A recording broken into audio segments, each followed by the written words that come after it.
Samahan niyo kami sa mga ganap namin ngayong araw. Kamusta kayo? Bago pa nga ako nakagawa at nakapag-upload ng bagong mini vlog. Sa sobrang busy nga dito sa bahay ay hindi ko na talaga masingit pa na maggawa nga ng mga video. Aalis nga kami ngayong araw at pupunta kaming bayan at eto naman si Sia ay atat na ngang umalis kaso nga ay nagsusuklay pa nga ako. Dahil bihira nga talagang makalabas si Sia ay kaya siguro super excited niya kapag ka nga sinabi ko na aalis kami. Nag-short na nga lang ako mga mare at sobrang init talaga ng panahon ngayon at hindi nga namin kinalimutan talaga magdala ng payong. Buti na lang talaga at after 10 minutes nga ay nakasakay na rin kami at dito nga kami dumiretso sa may Jollibee at ikakain ko nga yung araw nga na to si Sia. Pumila na nga kami dito sa may cashier at habang nga nakapila kami ay nakita nga ni Sia yung balon nga dito sa Jollibee na nakadisplay nga. Gustong nga lapitan nga ni Sia yun at paglaruan. Kaya naman nilibang ko na nga lang siya at tinanong ko na nga kung anong kanyang kakainin kahit alam ko naman sa sarili ko ang sasagot niya sa akin ay chicken dahil nga yun ang favorite niya.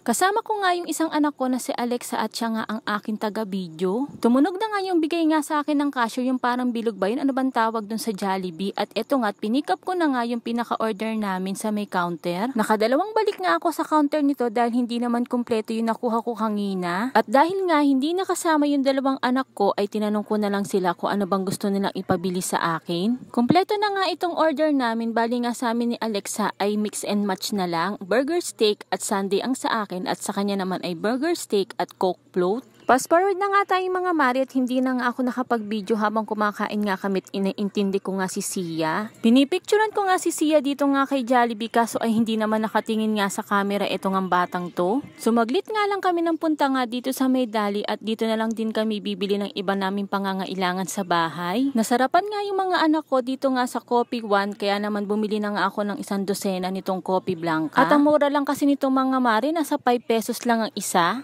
Tinuturo nga ni Sia itong ang tinapay na may dip na chocolate kaya naman kinuha ko na nga rin itong 12 pieces. Nakita nga din niya itong pochi kaya naman kumuha na nga rin siya ng isang balot nito at gustong gusto kasi niya ito.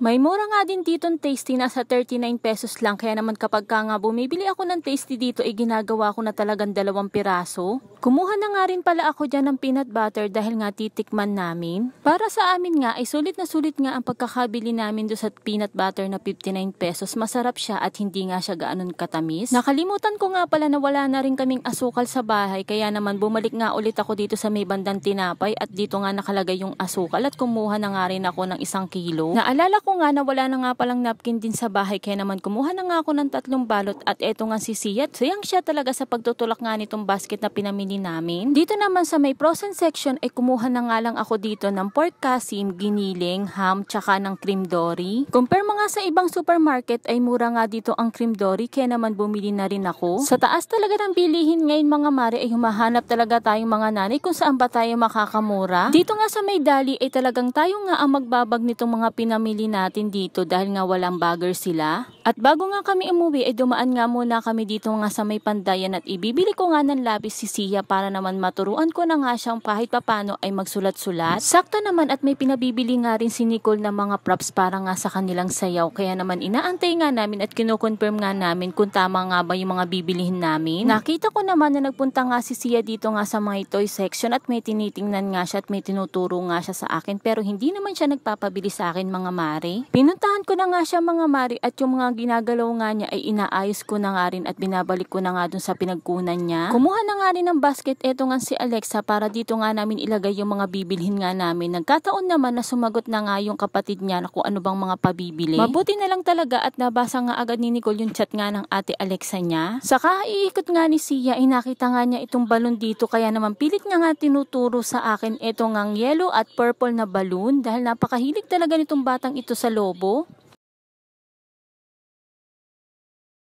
Isa nga sa pinabibili nga nung anak ko na si Nicole, eto nga metallic foil kaya naman kumuha na nga ako nitong gold at eto nga blue. This one yellow. Mommy, this one. This one. At bago tuluyang kaming umuwi ay nagyaya pa nga ito nga si Sia dito nga sa may pan house kaya naman pinagbigyan na rin namin ng ate niya at bihira lang talaga kasi naman itong makalabas.